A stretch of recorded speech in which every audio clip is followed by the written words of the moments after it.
I've got such a great treat for you today. I got together with Greg Peterson from the Urban Farm podcast, and we just spend time talking about gardens and abundance and what we can do with all the abundance that God is giving us from the garden and otherwise. And I always love spending time with Greg.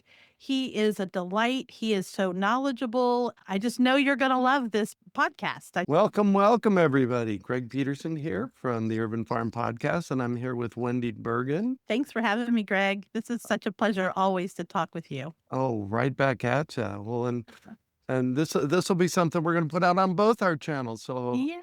yeah, exactly. So I reached out to you, maybe 6 weeks ago, and said, we ought to do an episode on what do we do with all the abundance. Because I've said for decades that the only place that lack lives is between our ears. That's true. Because when I look out at my garden, the abundance, I'm getting chills as I share this, the abundance out there is amazing. That's awesome. Especially when you start harvesting apples or peaches or tomatoes. So I thought, what if we got together and just had a conversation about what do we do with all this abundance? That's a great idea. I'm so thankful that you thought of me to reach out to and talk about this because this is a favorite topic of mine for sure. Nice. So I want to start off with the harvest mindset. It's a place to begin before Mhm. you actually have 50 pounds of tomatoes or 50 pounds of zucchini or Mm. like that, right? Yes. Yeah, you need to if you're gonna plant 20 tomato plants and I mean, at the end of the day, you may get 0, okay? But at the other end, you may get pounds and pounds and pounds of tomatoes, which is what you want. That's why you planted 20 of them, right? And it usually starts with 1 little one here, 2 or 3 here, and by the end of the summertime, you're just like, "What am I gonna do with all these tomatoes? I Tomatoes. was planning on this." You planted 20 tomato plants. You were planning on this. Right, exactly. Well, and Heidi planted out 40 tomato plants. Oh my gosh. Oh my gosh. And we have something else that happens magically around here. I do worm composting. Okay. All the scrapings in the kitchen, Mhm. including tomato seeds, go into the Oh, worm bin, okay. and I use those worm castings in Yep. garden beds. Yep. So we have volunteer tomatoes everywhere. Everywhere. Oh my gosh. That's brilliant. Yeah, That's brilliant, yeah. actually. It How is. many different variety tomatoes are you growing? You know what? I don't even know how to answer that because Okay. there's so many in the volunteers. Uh, I suspect she planted about 10 to 12 different kinds of tomatoes. Heidi Wow. figured out this past season how to start from seed in, Oh, you good know, for in her. the 10-20 Yes. trays. Yes. That's a And big deal. that is a big deal, That's a big deal. because the seed will cost you a penny or two or less for that matter. And that same seed as a tomato start could cost $4. Agreed. Are you guys harvesting then your own seeds and gonna replant them next year? Yes. And I say Okay. that hesitantly because I she know. she wants specific varieties of Yeah. tomatoes.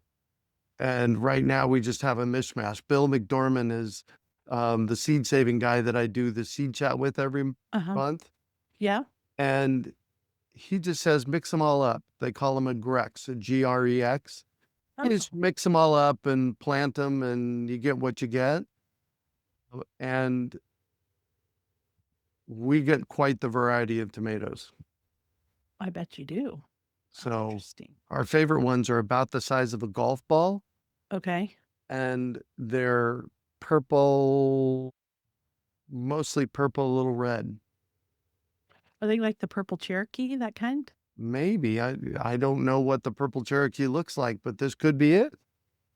I don't know. I've only seen them in the catalogs. I've never grown them myself. Oh. So here's a fun fact. about me that nobody really cares to know. I don't like fresh tomatoes. I won't eat them. I think Really? they're disgusting. Yes. However, I will eat anything made from a cooked tomato. I love cooked Ah, tomatoes. So spaghetti sauce, pizza sauce, different, even stewed tomatoes. I don't really want to see the whole tomato there, but I'm okay with that. mhm. When I was a Pampered Chef consultant, we used to do a pizza, and um, the topping was you would slice a tomato and put it on top of this pizza and cook it with fresh basil on it. Oh, And nice. and I would eat that, even though it looked like a tomato. I would eat that because it would cook out whatever that taste I don't like is. I don't know. Isn't that Well, weird? there you go. No. And my dad still teases me. I'm 58 years old, and he still goes, "You want some tomatoes?" I'm like, "Thanks, Dad." Thanks, but no thanks. But no thanks. But I love growing tomatoes. I love the smell of tomato. I love everything but tasting a fresh tomato. All So, right. like I said, and I was pretty when I grew tomatoes, I was pretty practical about it because I always just wanted sauce tomatoes because that's what I made with sauce. Occasionally I'd grow everybody else, well, most everybody else in the family likes tomatoes. So I would grow a couple other variety, but not anything massive like I would do like the Roma tomatoes. Mhm. So you were Yeah. very specific about what tomatoes you grew, Yes. and we just do a mishmash. And That's fun. if That's any, fun though. exactly, and if anything else, we don't like them, the chickens get them, That's right. We love the chickens. right? They get fed really well. So being in a harvest mindset means not being overwhelmed when you get 50 pounds of tomatoes. Yes. So what's the biggest mistake people make when a harvest season begins? I have an answer for this, but I want to hear yours. Well, like I said, and I look forward to your answer. Like I said in the beginning, a lot of times you're just getting a few pounds here, a few on this day, maybe in the week you get 5 pounds. So a lot of times it's not even enough to preserve. You're either eating them or you're eating them, right? But when I would get those few in the beginning, because I didn't eat them, remember, because I don't eat fresh tomatoes, I would Hmm. keep some out for my husband and a couple of my daughters who liked them. But I would freeze them. I would wash them and put them in baggies and freeze them whole. And then when I got bigger and bigger harvests, then I would take my frozen tomatoes out and then I would start to can them. That's what I would do. So I think you have to have the mindset that they're coming. Those tomatoes are coming. You need to have a way to preserve what you want to preserve up front. So the freezer for me, and then as they're coming in more and more, then you have to set aside a day. You need to have the equipment. You need to have your jars ready to go if you're going to, if you're going to do it that way. Your dehydrator, if you're going to dehydrate them. However, you're going to process those tomatoes and preserve them for later. You need to have your equipment checked. Is you know what I mean? Like, is it Oh, yeah. clean? Is it clean?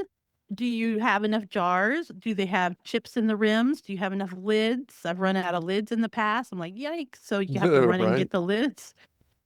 And so, and then that goes to like, if you're thinking about lids, that goes to, oh, I ran out of lids. So now I have to go pay full price for lids, and they're expensive these days.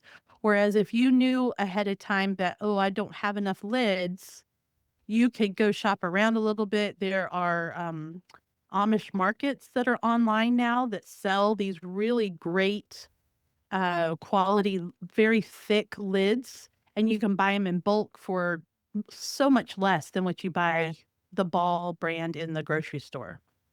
Well, I buy sleeves of lids is what I do. wow. Mm-hmm. Yeah, and then Wow. they last, Yeah, right? exactly. Exactly. Yeah, So that's what I've done. that goes directly to my answer. The Okay. biggest people make, the biggest mistake people make Yeah, is not being prepared, there you go. not having your stuff in order, making Mm-hmm. sure that you have enough jars. Heidi just said to me earlier today, she said, Greg, we've got tomatoes that we got to jar up. Do we have enough jars? Yeah. Do we have enough lids? She asked me those two Good for questions, Heidi. right? Heidi wins. So, Well, and to go to your point too, those of y'all who are newer to preservation in this way, like canning, you probably don't know a lot of what you don't know yet. And so when you're listening to Greg tell you these things, you also need to determine, do you need pint jars or do you want quart size jars? And do you want wide mouth or regular mouth? Because they both sizes come in those. If I have my druthers, I'm going with the wide mouth wide mouth. Yep. I'm starting to convert more and more over into wide mouth. And you can just get a little bit more in there. It's easier to get your hand in there to wash them. And the lids cost a little more, but not enough that it makes that big of a difference as far as I'm concerned. But when you're so talk, reach out to Greg or you can reach out to me, whichever, or a mentor that cans, figure out how many, what are you going to be canning? Are you going to be doing sauce? How many people are in your family? You're going to do salsa? Are you going to do paste? What are you going to do with those tomatoes? And that's where our next question goes is if somebody suddenly had 50 pounds of tomatoes, what's the first thing they should do? Um, Well, you need to decide before you even get your 50 pounds of tomatoes. being prepared. Right.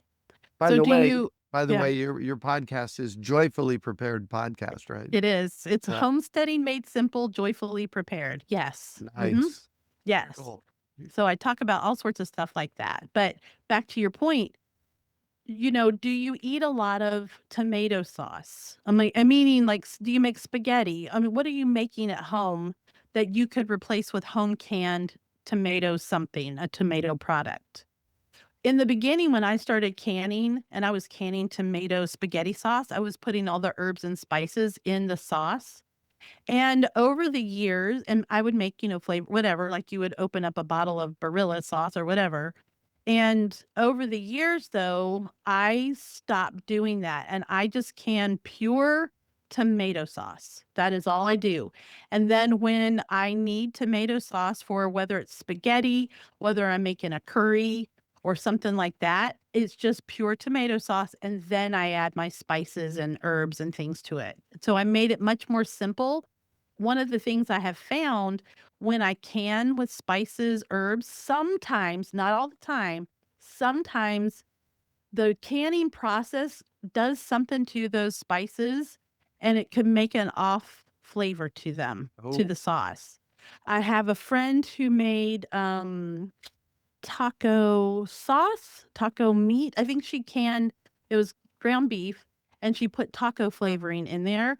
And the way it canned, it's pressure canned, of course, yep. but the way it canned, it just had an off taste. Her husband would eat it, she said. He didn't have a problem with it, but for her, it just didn't taste right. So I'm a big proponent of canning the food just the way God made it. That's a great point. Well, I appreciate that. It makes it easier on you too. It makes it easier because you just have to have the one ingredient, your tomatoes, and you have to have lemon juice when you can tomatoes. But Exactly. other than that, you're good to go. Well, and here's a question for you on the lemon juice. First of Yeah. all, why do you need it? You want me to answer that right now? Yeah. Okay. Because the tomatoes of today are not like the tomatoes of yesteryear, meaning we have to add more acid to tomatoes in order for them to be able to be water bath canned. If you want to pressure can them, you can do that. I've done both, but water bath canning is a little bit faster than pressure canning tomatoes. But you have to add more acid because tomatoes are not as acidic as they were when my mom was canning when I was a kid 40 years ago. hmm So you don't, so you brought it up then, what's the difference between water bath and pressure canning? Because I only do pressure canning anymore. Oh, okay. Water bath canning is just a big pot of boiling water and foods that have are high in acid. So fruits, pickles, tomatoes count if you add the lemon juice. Those relishes, that kind of goes in the category of pickles, hmm jams and jellies, those things because it's fruit. those have higher acid, and so the little beasties, I call them beasties, the little beasties in food that can make you sick if not processed correctly, they can be killed in a boiling water bath.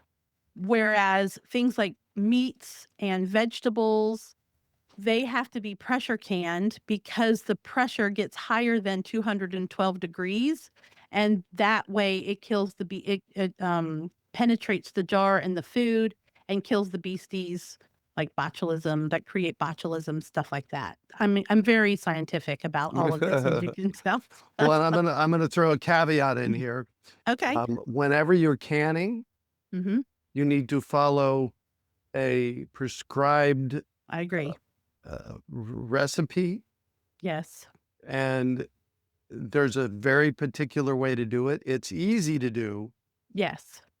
but there's a very particular way to do it. And, the USDA, I think, puts out a list of guidelines for that, right? Yes. And your water bath canner, if you have one of those, or your pressure canner instruction manual, they'll tell you things as well. You can get the Ball Blue Book.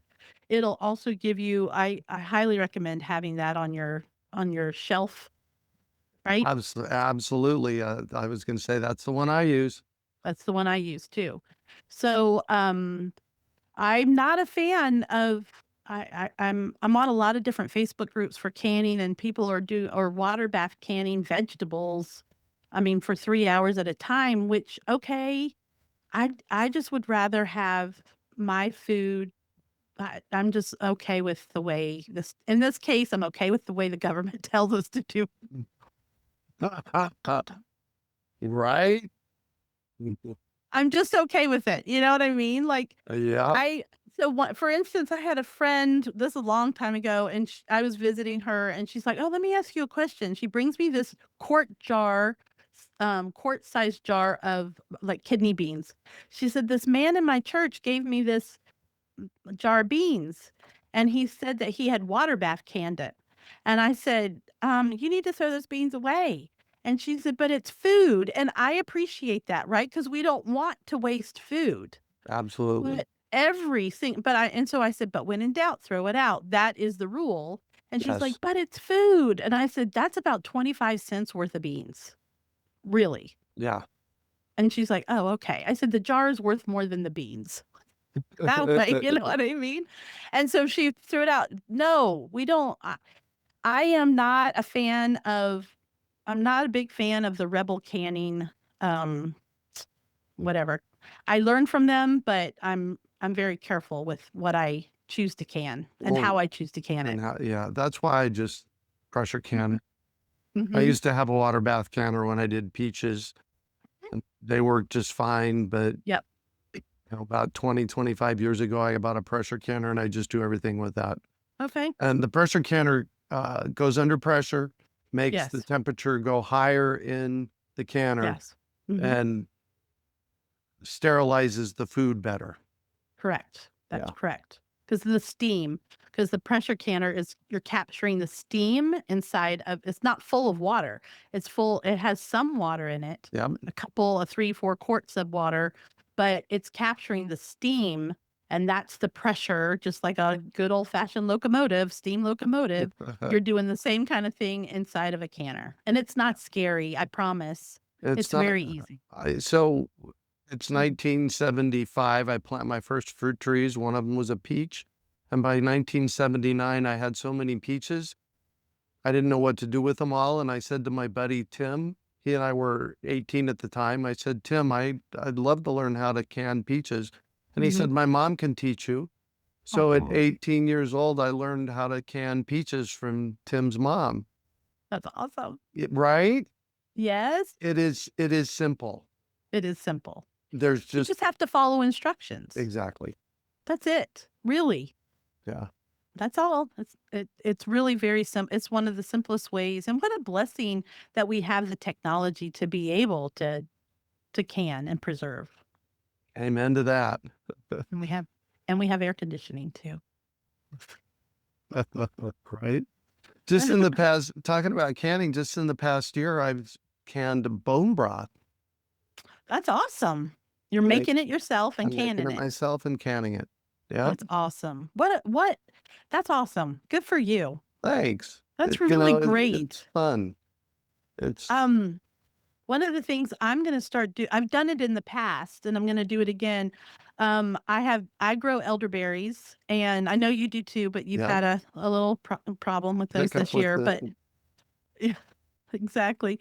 So I've been harvesting them and then I juice them in my steam juicer. But I'm gonna be canning the juice oh. because it's already been heated because it's of the steam juicer.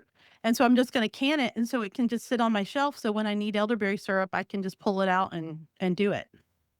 So, given you brought up elderberries and the pressure juicer, what's it called? Steam juicer. Steam juicer. Thank you very much. Yep. Um, it just comes out as a regular watery liquid. How do you make Hmm. it thicker?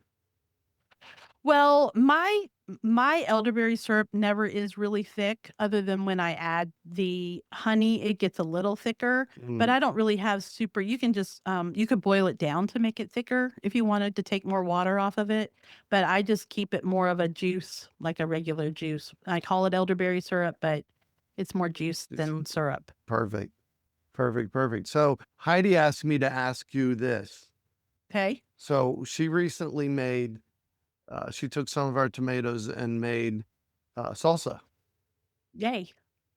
and needed to add lime juice, Mhm. lime or lemon juice, just Right? for the acidity, right? Yes. And it made it juicier, Yeah. made it more liquid. So her salsa is very liquidy. Mhm. What do you do so that to evaporate some of that water? Did she cook it first? Yes. So I would just cook it a little longer. Cook it longer. Okay. Yeah. Just cook it a little longer. When I made sauce, when my kids were little and I would do like the whole Italian thing where you just would cook it down and cook it down and cook it down so it was a nice thick sauce Yep. and Yep. can it. I don't do that anymore. I put everything in my steam juicer and I juice my tomatoes and I pull was all the water. wondering about that. Yes. So she could do something like that too. She could actually juice the water out of the tomatoes, and then she has all this tomato Oh, chunk up there, yeah. and then she could add everything else. You could do that Uh, too. that's a good idea. One of the things that we um, are trying this year is freezing them. Okay, Uh, good. I had, um, I'm drawing a blank on who I had some homesteaders on the podcast recently, Mhm. and they talked about freezing tomatoes. And when they unfreeze, a lot of the water just comes out. Oh, okay, that makes sense. That makes sense because you're freezing the cell walls, Yep. and then with that freezing, it damages the cell wall, so it releases the water or the juice that's inside there. That makes sense. Yeah. Hmm. So I'll let you know how that works. Yeah, I would love to know how that works. That's the really cool thing about this. There's lots of good ways. There's not just one right way. Yeah. We're each trying to learn from each other. Like, oh, that's good to know. I have always freezed my tomatoes, but I haven't thought about that whole water thing. And that's a pretty good deal, if you ask me. Right. Well, and so the juice coming out of the steam juicer, Hmm. you don't throw that away, do you? No, What do I you do can with it. it? I can it. You can the There tomato juice. I do. I can the tomato. It's really more tomato water. Right. But it depends on how many I'm doing because it's a lot of water. And it Yeah. depends on the variety of the tomato. If you're doing aroma, like a sauce tomato, you'll get less water, but it's still a lot of water. But if you're doing something like even cherry tomatoes or like you're just throwing all the tomatoes at the top, you're going to get a lot of water. So sometimes it just ends up going outside to the chickens. They'll drink it or whatever, but a lot of times I throw it away. But I will can a certain amount of quarts of this water, and then I use it for my stews or goulash, things like that to cook my pasta in, Oh, that's a chili. good one to cook your pasta in. Yeah. Chili. Like if the pasta's gonna stay in the dish, not you're not gonna like toss the water with the pasta, but like Right. The goulash, I cook it in the water, in the tomato water. Chili, it's a good thing to put in chili. Yeah, so I keep the water. One of the things that we love, especially in the wintertime, is stew. Mhm. I use my bone broth for the stew, and Mhm. this would be a great thing to put tomatoes juice in. 100%. 100%. Yep. Tomato Yep. water. Yep. Awesome. Yes, that's what I do. So, and then you do, other times I've put, when I do the tomato sauce, I've done different things. One of the other ones I did was I take my big roasting pan and I chop, yeah, obviously you always wash your tomatoes and I would just chop them. I never peel my tomatoes anymore, ever. We don't either. Yeah, so I would chop them up and then I would put in onions and garlic and basil into this big roasting pan and then I'd roast them until they just shrank and got a little blistered. And then I'd run my immersion blender through them. And That's what Heidi's been doing. yep, that's what I used to do. That's so good. And then can it up. Nice. Well, we're kind of alluding to what Heidi does and what Greg does here. Hmm. I'm the canner. Okay. I jar this stuff, and Uh-huh. often, like with the tomato sauce, she will prep it. She does the recipe of the tomato sauce. And when Gotcha. you're canning things, there's Mhm. two distinct steps. There's the recipe, Yes. so you make jam, Yes. and then there's the preserving it. So Yes. it's two steps there, That's true. Yeah, that's true. Yeah, you have to know both, right? right? Well, and I have Yep. a great partner that loves doing the recipe part, so yay me, Yeah, you guys got a perfect team going on there. right? I love Well, it. you know Azure Standard? Yes. Yes, I do. I just our Azure Standards orders coming in next week, and I'm thinking about uh, bringing in 16 pounds of cherries. Okay. Okay. And Heidi said, "What are you going to do with that?" I said, "I thought I'd make cherry jam." There you go. All right. Do it. Yeah, I'll It's a let lot you of know. work. I'll let you It's a know lot of next, work. especially the All that pitting part. Yeah, pitting exactly. is the pitting is the pits. There you go. Have you interviewed the owner of Azure Standard? I have Isn't Dave. he lovely? He is. He's He's amazing. lovely. Did you interview him? I haven't had him on my podcast yet, but I met him at a Homestead conference that I spoke at last year in Tennessee. And what a lovely man. The whole Oh, company is just so lovely. Just lovely.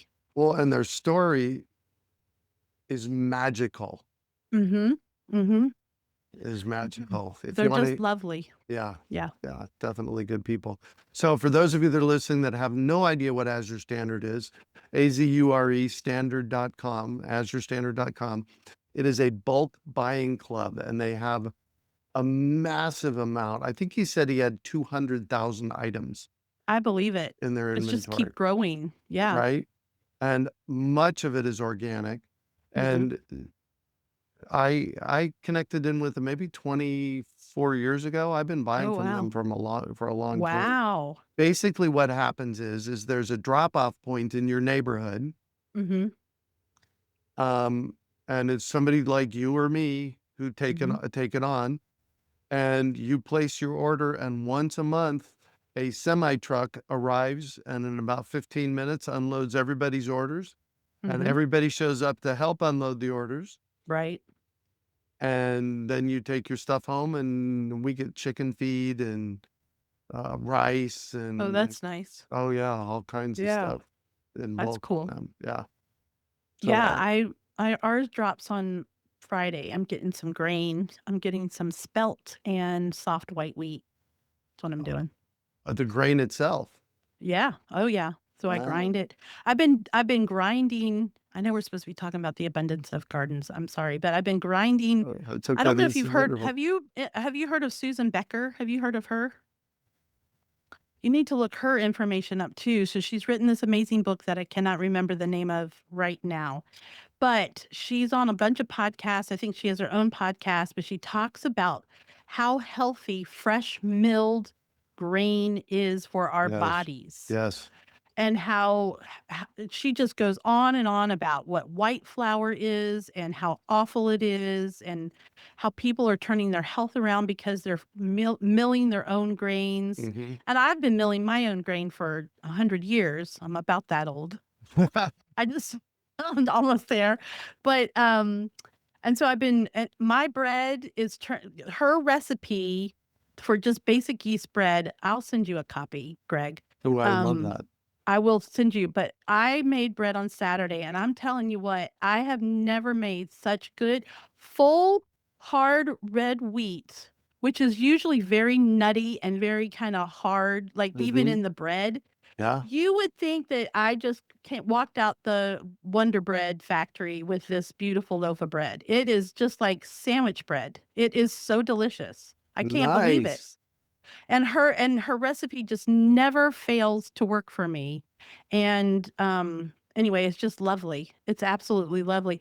And I'm going to say this and then we move on to one other thing. And she even says it too, that freshly milled bread grain is better for you than sourdough bread because most people are making sourdough with white flour and you're not getting all the nutrients that the wheat or the freshly milled grain has in it. I'm just going to leave that there for people. All right. Susan Becker. Susan Becker. Yeah, she's Susan Becker. amazing. She owns Bread Beckers. I don't know if you've ever heard of that. I haven't. It's kind of they're not Azure Standard, but they do have a program where you can order wheat and other supplies from them. And they only run twice a year typically in your area. They're out of Atlanta. But Mm. she's lovely. I'd love to have her on my podcast. I'd love it. Well, I let's do just would that. Let's do it. Let's figure out how to get that done. I know. I would love to because All right. I just find her amazing. Anyway, All right. back to vegetables. Well, now hold on. One more question Oh, for you. okay. What kind of mill are you using?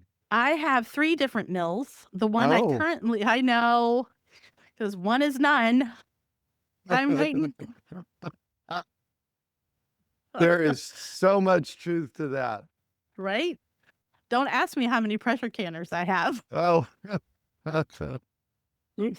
I have 3 mills. The one I'm currently using, my husband bought for me. It's the Mill, the one with the stones Yeah. that you can adjust. So you can adjust the texture of the grain. But I also have the Wonder Mill, which is an impulse mill. So once it hits it, and then I have a good old fashioned hand crank one, and it has a motor that you can attach to it. That one takes the longest. Oh, Bill recommends the mock mill. Yeah, that's a good one. Yeah, I think that's what Susan Becker, I think she might recommend that one too. But they're all doing their thing. Right. Right. Yeah. All right. So you've inspired me now because right after Helene, Yeah. I got inspired to learn how to make sourdough bread. And so I make sourdough bread. I use organic flour from Azure Standard. Yep. And I think I need a grain mill now. Yes, you do. Yeah. I want to learn how to make sourdough wheat bread because then I think you combine. She says that it's not much difference. The couple podcasts I've heard her on, she says that the health benefits of sourdough, they are good, but that they're not necessarily necessary if you're freshly milling your own grain. That's what she said. But I still would like to learn how to do my own wheat flour. I mean, my wheat sourdough. I would like to learn how to do that. Yeah. We can talk about that. We can talk about that. All right. So tomatoes, Tomatoes. salsa. Yep. We can dry them. Dry them. Tomatoes. What else can we do with tomatoes? Well, you can dehydrate them and then you can actually run them through a blender and make tomato powder as well. Oh, what would I use tomato powder for? You can make tomato powder and it'll be a little, I'm not going to say it's going to be as smooth. Like you could sieve it out so it's more smooth, more powdery. But I haven't made freeze-dried tomato powder because I have freeze-dried tomato powder. But I add it to spaghetti sauces to thicken it up. Because a lot of Oh, time, even when we make our own sauce, it still has a little water in it. yeah. And so I'll put the tomato powder in it, and then there's a little sweetness to it because it's been cooked. And I'll put that in my sauce, and that will tighten it up a little bit. You can use it to flavor broths. I put it in when I'm cooking a roast in the crock pot. I'll put some tomato powder in there because of the Oh, acid kind of helps to break down the meat yeah. a little bit. So there's lots of different things. You can make straight on tomato paste from it. You could rehydrate it all the way to tomato sauce. You could, I just had another one that popped in my head. You can make spice blends with it even. So there's tons that you can do. Wow. How's that? Is that good? That's great. Absolutely. Soap, tomato soup. That's the one I was thinking of. You can make tomato soup from it too. How does one make ketchup? Ketchup is a like tomato paste, but you can make ketchup from tomato sauce. I have a recipe somewhere to use tomato powder to make ketchup. But that has like mustard and mustard. Does it have some mustard in it? I don't know. I have to go back, but it has sweetener, of course, in it. Yeah. I haven't ever made it. I've seen the recipe a few times, but I've never made it actually. Just being honest. I've There done a lot of things. we can't I'll do it all. I'll have to go and report back. Well, so let's just touch on squash. Sure. What to do with squash. I grew a lot of squash this year. I was going to dehydrate it. One of the Okay. things my dog eats really well. Oh, So good. she gets carrots and vegetables and raw meat and like that. So That's I nice. figured I would um, grow a bunch of zucchini and dehydrate it, and it doesn't Mhm. dehydrate very well. Oh, it didn't? No, it doesn't ever feel like it's completely dehydrated. It's kind of spongy. It's kind of exactly kind of spongy. Yeah. Yeah. Like, and so, um, any ideas on what to do with zucchini, given I have a bunch of it besides make bread? Oh, yeah. Obviously make bread, cake, same thing. You can you can shred it like you would make bread, but you can get the water out and freeze it. You can have it frozen for however long you need it frozen. It Mm-hmm. freezes very well. You can make relish out of it, zucchini. In fact, I know I have a recipe. I'm looking around like it's on my desk, but it's not. But I am the food preservation chairperson for the Strawberry Festival competition here in Florida. Ooh, And nice. and so we get all these different recipes that people bring in, drop off, and enter their recipes, their can jars. And Yeah. I've had some really, really good zucchini pickles and relishes. Very good. Ooh, Yeah. Mm-hmm. Very good. nice. Not just zucchini, but yellow squash too. Both. Yeah. Cool.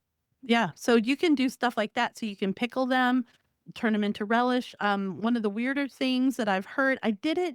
I don't think we ever ate it that I can remember, but you take the skin off of the zucchini and take the seeds out of the zucchini and chop it into chunks, put it in your jar, and then you pour pineapple juice over top of it. Pineapple juice? Pineapple juice, and then you put it in, I think, because the pineapple juice is so acidic, I think I water bathed it. I'd have to look it up. But basically, it turns the zucchini into pineapple flavor. Yeah. Yeah, So you can use it in however you would use pineapple. pineapple. Yeah. hmm Interesting. There's a bunch of recipes like that around on the intranet. There you go. There you go. Yeah. So there's a lot of good things that you can do with zucchini besides. And you can make like fritters out of them. Again, shave them and then squeeze the water out of them. Yeah. And then mix them with a little egg and some flour, salt and pepper, and then put them shred. I think I said shred, and then put them in the pan and saute them or whatever you call fry them and Yeah. have little fritters. Yeah, those are good too. Oh, nice. Mm-hmm. Recently a friend of ours came over, Mara. Mm-hmm. My friend Mara came over and we had zucchinis here and she says, I'm going to make zucchini lasagna. And my first thought was, what? Ew. Ew. Little bit, little bit. And she made this huge pan of it. Uh-huh. And oh my God, it is It was good. so good. Wow. No Wow, good for pasta, her. no pasta, all No pasta. zucchini. And, So she did like an eggplant parm, but it was, well, I mean, not parm, but a zucchini type yeah, thing. just lasagna, and rather than the pasta she used sliced zucchini. Zucchini. She got the water out. You have to get all that water out of Yep, it. yep, and, Interesting. uh, thank God she made a big pan of it because we froze about Oh, half of it, and we've been eating it for the past couple of weeks. oh, It is wow, so that's good. cool. That's Yeah, so cool. Good for Mara. She wins. right? Ding, ding, ding, ding, ding, I love winner. that. Good for her. Yeah. Yeah, you can do all sorts of stuff like that. It's so forgiving. Nice. I want you to tell my listeners Yeah. who you are and what you do. Who I am and what I do. I'm Wendy Bergen, and I am all about being prepared as far as rather than it being a scary thing, it's something that brings you peace. Yeah. Being prepared, like when a harvest of tomatoes comes in, rather than like run around like, I don't know what I'm gonna do with all these tomatoes, you do know what you're gonna do because you've prepared yourself for that. And that is how it works in any situation, whether it's an emergency hurricane situation or just a whole bunch of zucchini coming in out of your garden situation. You can do this. You can do it. Yeah. And I really just believe that preparedness brings peace and that we should be joyful about it. It's not something to be scared of. I don't believe in fear. I believe that being prepared allows us to live above fear. Yeah. And I'm a realtor now here in Florida, and I can help Yay. people. I'm teaching people and helping people find homesteads, teaching them what they're looking for in property and land, where they can put their goats or where they should put their gardens, and different things like that. And working really hard to help people be more self-reliant. That's what I want. My podcast is about the same. I'm just recorded that releases tomorrow, but there's a whole thing about beans. I'm doing another podcast about beans because there's a corner of TikTok right now that's all about bean talk, and they're talking about how eating a cup of beans a day, and these women are eating all these beans, and it's the best thing ever. Like they're taking this old staple of a food that is such a wonderful, strong food, and they're making it into something trendy and delicious and wonderful. And I mean, I learned from this one lady. I mean, I eat beans anyway, but I've been putting white cannellini beans that I cook myself. Hmm. I got from Azure Standard, and I put them in my protein shake in the morning. Like I blend it up in my smoothie. Can't taste the beans, and it's made my digestion so much better. So Yeah. it's fun to do things like that. And so that's kind of the stuff I talk about on my podcast, and what I want I just want people to be happy. That's what I want. And being prepared makes you happy. Right. Well, and I say with the Urban Farm podcast, um, positive, happy, and fun. We're really Yeah. about inspiring people to dive into their local food economy Mhm. and go to the farmer's market, grow your Yes. own food. I've said for years the easiest thing to grow and the most expensive thing to buy at the grocery store is herbs, Yes. I say that too. right? I mean, Yes. you can spend $4 or $5 on 4 ounces of basil, Wilted wilted basil. basil. Yeah, Yes. exactly. And quite honestly, one of the things I wanted to talk about today, which we didn't, was basil because I have a good 20 basil plants in the ground. I'm making pesto, baby. Pesto, make basil salt, basil sugar. You can freeze it. You can dehydrate it, save it for later, make Yeah, spice blends. Lots of good stuff for that. yeah. So Yep. Good. let's have fun. Let's have fun. That's what it's all about, sir. Thank you so much. Absolutely. Any final thoughts? No, I'm just always tickled to be able to spend time with you because you're just like one of my people, and I just love it. So Right. I appreciate it.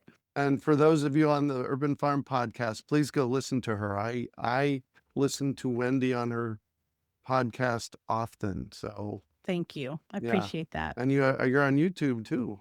I'm on YouTube now. Yeah. It's Homesteading Made Simple. Yep. Nice. And the name of your podcast? Homesteading Made Simple / Joyfully Prepared. Either one will come up for you. Nice. And mine is the Urban Farm Podcast. And we just went past episode 1000. Wow. The last episode. This is episode 1001, Holy cow. That's right? awesome. Yeah. Yes. Good So, for you, Greg. Good for yeah. you. So thank you. Always a pleasure, Wendy. Thank you. Yeah, it's we love hanging out together. We should do this more often. Absolutely. Thank you so much. Wasn't that such a fun episode? I love Greg so much. He's just so much fun to be around and he laughs easy. He thinks I'm funny. But I always learn something from him, and I love the way he thinks. He's always forward thinking, and I think that's why we get along so well is because we really are trying to live in an abundant mindset, one that we recognize that earth, God, nature is trying to give to us and to benefit us, and that we have all these resources available, both coming from the earth, surrounding ourselves with good people to help us, listening to podcasts, and, anyway, I just enjoy spending time with Greg and learning from him, and hopefully we'll be getting together again soon. Let me know what you think. You can find Greg at urbanfarm.org if you want more information, and his is the Urban Farm Podcast. He has lots of amazing guests on his podcast on a regular basis. Thanks so much for listening and watching wherever you're at. I love you and enjoy your day.